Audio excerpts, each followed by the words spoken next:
Good afternoon, my name's Dr. Steve Thorpe. I'm a principal scientist in the Health and Safety Laboratory, which is the lab that provides the research and technical support to HSE.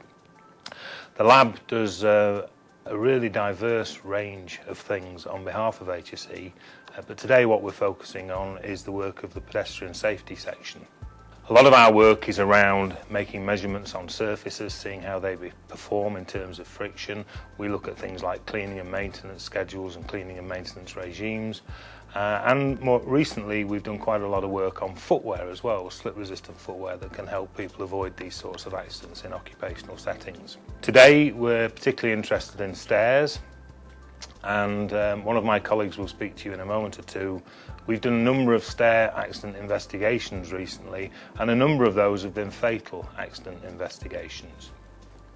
There are a number of things about stairs that are important to help minimise the risk. The first is the geometry of the staircase. It's very important to have consistent rise and goings, and any deviation in consistency can lead to an increased risk for the person using the staircase. The shape of the nosing and the edge of the stair is very important. Square nosings, these are ideal. These make best use of the available going and give you the best possible chance of a good interaction between the footwear of the pedestrian and that stair nosing. If you've got a nosing fitted, it's important that it has reasonable slip-resistant properties. It's important that it contrasts in colour.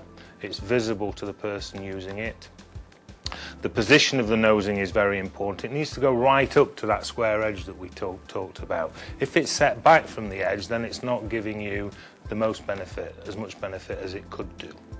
Obviously, the consequences of an accident on a staircase are much greater than the consequences of an accident on a level surface, particularly if you're in a descent of a staircase. Some recent figures indicate that there are more than 100,000 stair accidents in this country each and every year.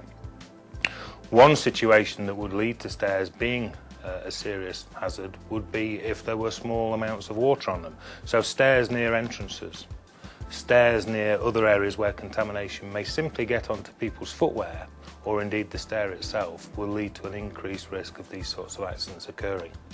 The consequences of these accidents, as I say, can be very serious. And in many instances they're even fatal.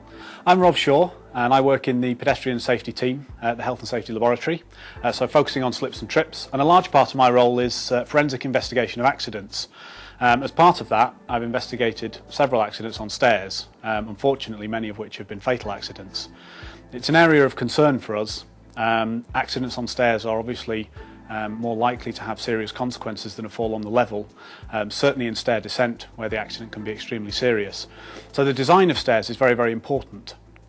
We're very, very interested in not only the surfaces used on the stairs and the frictional properties of those surfaces, but the dimensions of the stairs, the rises, the goings, the availability of handrails and the visibility of nosings. The nosings are a very important part of the step. It's important to highlight the very, very edge of the step so that, especially in stair descent, but also in stair ascent, the pedestrian can judge very clearly where the exact edge of the step is, so that they can make an accurate step down, and it reduces the chance of a misstep or catching the heel on the step above.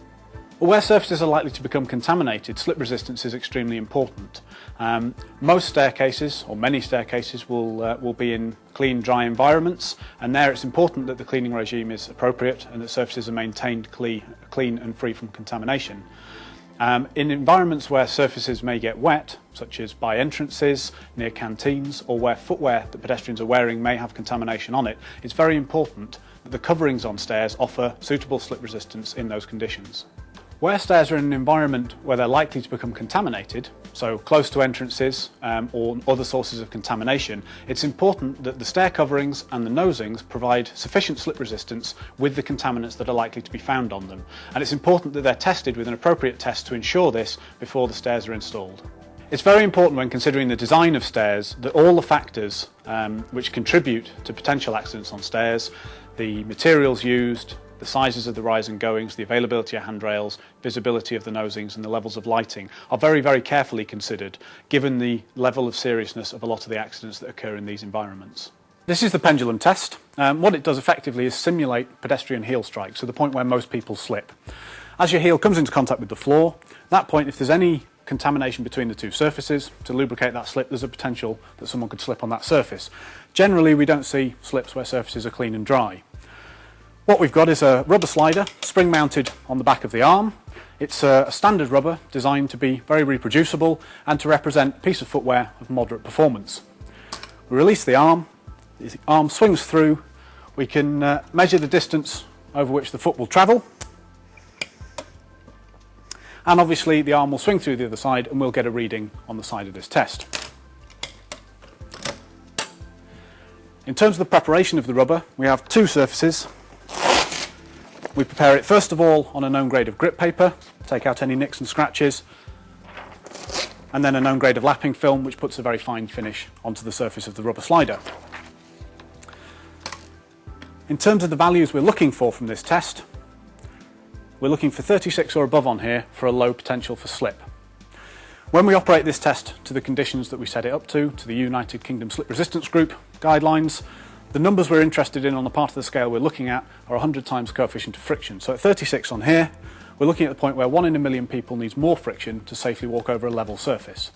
Obviously, if we're looking at people walking on an incline or pushing and pulling, that will increase. But for normal walking on a level surface, 36 and above is a low potential for slip.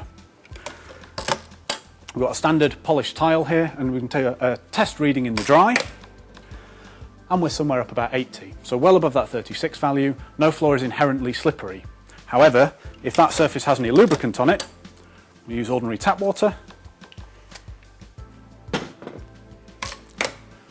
There's a dramatic difference and we're around about 13. So that tiny amount of lubricant has made a big difference to the available friction on that surface. The result's very reproducible, despite the fact we've not added any more water, because only a very tiny amount of lubricant is needed to create the film which can cause people to slip.